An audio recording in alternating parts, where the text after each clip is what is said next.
अस्सलाम वालेकुम dear students welcome to my channel Ruh Rahman official. Dear students, आज का जो हमारा टॉपिक होगा वो unitary form of the government के बारे में है। वहदानी तर्ज हुकूमत क्या है?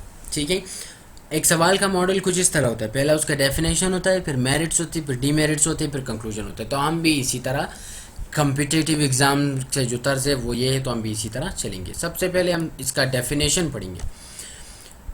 मैं इसको अंडरलाइन करता हूँ, जैसे मैं रोज़ाना इसको अंडरलाइन करता हूँ तो सबको समझ आ सके।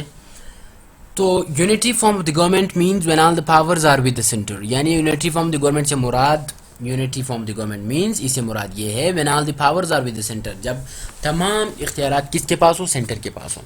The provinces of the state are not autonomous. जो प्रोविंसेस ऑफ द स्टेट है, जो सूबे, वो ऑटोनमस नहीं होते, वो खुद मुख्तार नहीं होते। Though the powers provided to these provinces are the powers that are given by the center of the state। यानी ये जितने भी पावर जो इनको प्रोविंसेस को प्रोवाइड किए होते हैं, ये तमाम उनको सेंटर्स ने दिए होते हैं।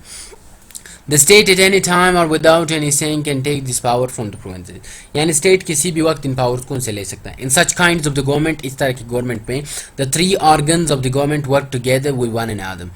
यानी जो इस तरह के गवर्नमेंट में फिर गवर्नमेंट के जो ऑर्गन होते हैं, लेजिस्लेचर, एग्जीक्यूटिव और जो हमारा तीसरा जुडिशरी है, फिर ये तीनों एक जगह पे काम करते हैं।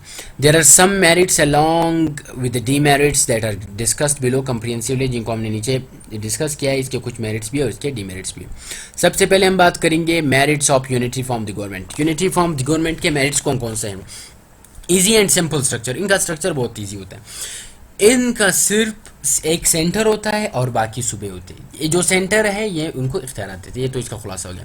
Unity form the government is so simple and easy. ये बड़ा सिंपल और इजी है। It does not have a complex structure. इसका स्ट्रक्चर बड़ा कम्प्लेक्स नहीं है, because the all three organs of the government work together with in the domain of the state. State के दायरे में तो काम करते हैं मगर एक जगह पे काम करते हैं।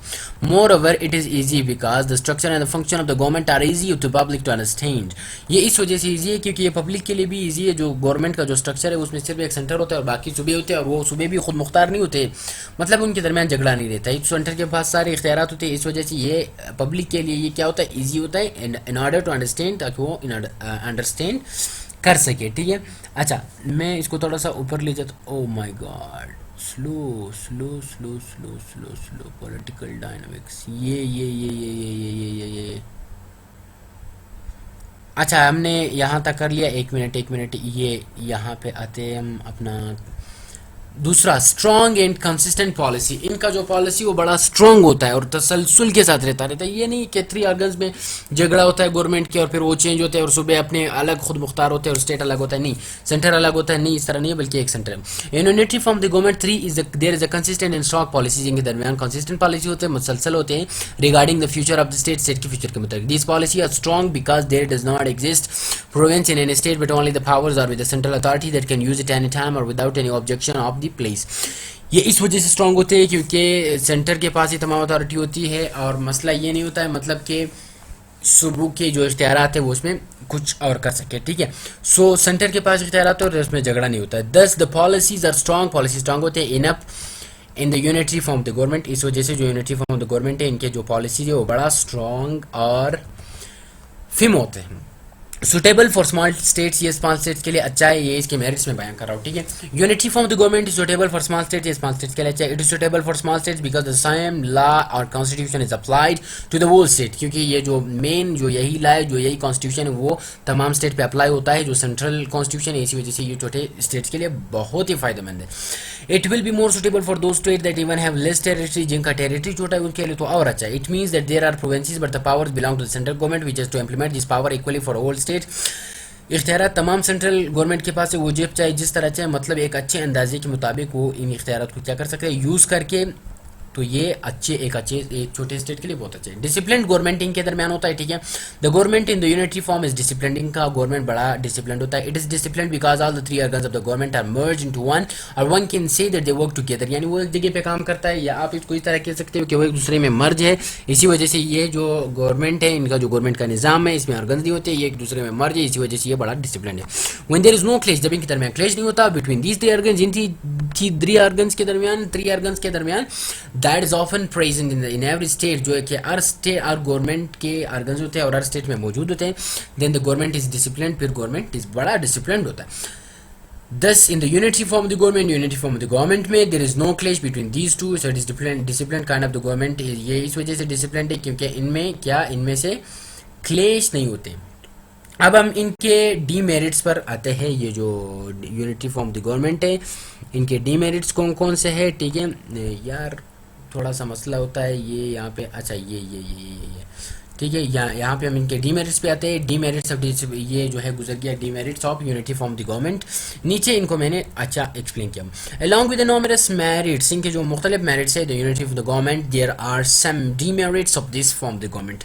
इस फॉर्म द गवर्नमेंट के बड़े डीमेरिट्स भी होते हैं। The demerits of this form the government are as follow, इसके मतलब एज फॉलो है, जितने भी उसके डीमेरिट्स हैं उनको मैंने बयान किया। अनसुटेबल फॉर ह्यूज कंट्रीज, ये ह्यूज कंट्रीज के लिए अच्छा नहीं रहता। As it is the merit of the unity form the government that it is suitable for the unity form the government, on the other side it is the demerits of unity form the government that it is suitable for the big countries, unsuitable for big country. यानी जैसे कि ये unity form the government का एक merit है कि ये छोटे स्टेट के लिए अच्छा होता है, मगर दूसरी तरफ इसका डीमेरिट है क्योंकि ये बिग स्टेट के लिए अच्छा नहीं होता। It is unsuitable because the centre will be unable to control the provinces that award them some powers. ये इस वजह से नहीं होता क्योंकि वहाँ पे मतलब एक ह्यूज कंट्री में जब प्रोविंसेस ज़्यादा होते हैं, प्रोविंसेस तो वैसे होती है unity form of the government, मगर फिर उसको सेंटर जो है उनको जो है कंट्रोल नहीं कर सकता है। ठीक है, इट इज़ अनसुटेबल। अच्छा यहाँ तक तो हो गया। Secondly, it will be impossible because the 3 organs of the government will be unable to perform the work in such a huge state, क्योंकि वहाँ पे 3 organs भी काम नहीं कर सकेंगे। इसका जो मेन सेंटेंस है वो ये है कि it is unsuitable because the centre will be unable to control the provinces and award them some powers। ठीक है, नीचे आते हैं हम। Not focusing on the public matter, जब बड़ा स्टेट होगा तो उस पर ये ऑर्गन्स एक जगह पे तो काम करेंगे, मगर जो पब्लिक के जितने भी मैटर है उन पे ये फोकस नहीं कर सकेंगे। One of the merits of the unity form the government is that it only focuses on the central matters rather on the public matters. यानी इसका जो एक डीमेरिट है, ये सेंट्रल मैटर्स पे तवज्जो करेगा, जो पब्लिक मैटर्स है उन पे ज़्यादा तवज्जो नहीं करेगा, जो प्रोविंस के मैटर्स उन पे ज़्यादा तवज्जो नहीं करेगा। The powers are with the centre and the powers manager are unaware of the public matters due to which it is fail in performing well by the public and the mass of the state. जो power है वो centre के पास होता है, और जो powers manager है, जो सेंटर वाले हैं, उनको पब्लिक के इश्यूज़ का पता नहीं होता है, जिसकी वजह से ये अच्छा परफॉर्म नहीं कर पाता। ठीक है, तो ये भी इसका एक डीमेरिट आप इसको कह सकते हैं। ठीक है, मैंने लिखा नो पॉलिटिकल नरिशमेंट, क्योंकि इसमें सियासी नरिशमेंट इस वजह से नहीं होती, इसमें पार्टियाँ ज़्यादा नहीं होती, इसमें सूबों के झगड़े ज़्यादा नहीं होते, इसी वजह से बस गवर्नमेंट जो उसके 3 organs जो अपने साथ काम कर रहे हैं, इसमें पॉलिटिकल नरिशमेंट लोगों का ज़्यादा नहीं होता है, ज़्यादा उनका जो पॉलिटिकल कॉन्शियस में उसमें नरिश नहीं होता, because there are no parties, इसमें पार्टीज नहीं होती, and the political institution the unity form the government, so there is a lack of political nourishment, इसमें पॉलिटिकल नरिशमेंट नहीं होगा। किसी भी शख्स को जो अवाम है उनको ये पता नहीं चलेगा कि कौन करप्शन कर रहा है, एक पॉलिटिकल पार्टी क्या है, एक हमारा लीडर कौन है, बाहर की जो एग्रीमेंट हो रहा है वो किस तरह हो रहा है, किसी में भी ये कॉन्शियस नहीं होगा। Political nourishment means that the power is only with the centre where only some play in the role and the others are not playing any role, it's due to there is a lack of the political nourishment in the state. यानी political nourishment से मुराद ये है कि कुछ ही मतलब जो power है वो सिर्फ सेंटर के पास है, और जो सेंटर है वो जो है गवर्नमेंट, मतलब पॉलिटिकल नरिशमेंट का लेक होगा। पॉलिटिकल नरिशमेंट का मतलब ये है कि जो पावर है वो सेंटर के पास है, और उसमें से कुछ ही रोल प्ले कर रहे हैं, और लोगों को पता ही नहीं कि वो है क्या चीज़। मतलब जो हमारे एग्रीमेंट, जो अभी मैंने कहा, जो हमारे एग्रीमेंट, जो हमारे लीडर है वो कहाँ है, कौन है, कहाँ से आते, तो इस वजह से फिर उनके लिए बाद में मसला होता है। इन एलिजिबल ब्यूरोक्रेसी बीन में होती है। Unity form the government is run by the bureaucrats, क्योंकि इनको ब्यूरोक्रेट्स चलाता है। सो दीज ब्यूरोक्रेट्स का स्पेलिंग गलत है, मैं इसको सही करता हूँ। Sometimes violate the role of the meritocracy due to which there remains no merits in the state. ये जो ब्यूरोक्रेट्स है, कभी फेवरेटिज्म की बुनियाद पर, रिश्तेदारी की बुनियाद पर ये इन एलिजिबल अपने आप को साबित करते हैं, मगर रुश्वतखोरी करते हैं, जिसकी वजह से ये मेरिटोक्रेसी को बेच देते हैं। On the other hand favouritism comes to its peak in the state, और जो फेवरेटिज्म है वो फिर उरूज पाता है। जब उरूज पाता है, वो कहते हैं जब कमीने उरूज पाते हैं, खैर उरूज पाता है, ठीक है। Thus one must keep the above mention. अच्छा, जब वो उरूज पाते हैं, मैं यहाँ पे मैं इसका कंक्लूजन पे आ गया, जब ब्यूरोक्रेट्स उरूज पाते हैं तो फिर क्या होता है, I mean that sometime the role of meritocracy is violated, फिर वो इनको वायलेट करते हैं, ठीक है। इन कंक्लूजन में, इनके कंक्लूजन को मैं क्या करता हूँ, मैं इसके कंक्लूजन को हाईलाइट करता हूँ। In conclusion we get the point, हमें ये पॉइंट असल होता है, the unitary form of the government is both beneficial and non beneficial for the state. ये बेनिफिशियल भी होता है और नॉन बेनिफिशियल भी है। It is both merits and demerits, इसके मेरिट्स भी है और डीमेरिट्स भी है। It can be suggested for the small states while on the other hand it is not suitable for the large state. ये small state के लिए तो सही है, मगर लार्ज स्टेट के लिए फिर वापस से ही नहीं है। Thus one must keep the above mentioned situation in the mind and apply to any of the states in the world. यानी जो भी इसको अप्लाई करेगा उसको ये जहन में रखना चाहिए, जितने मैंने ऊपर बयान किया उनको जहन में रखना चाहिए, और फिर इसके डीमेरिट्स और मेरिट्स को देखकर किसी भी स्टेट में क्या करना चाहिए उसको अप्लाई करना चाहिए।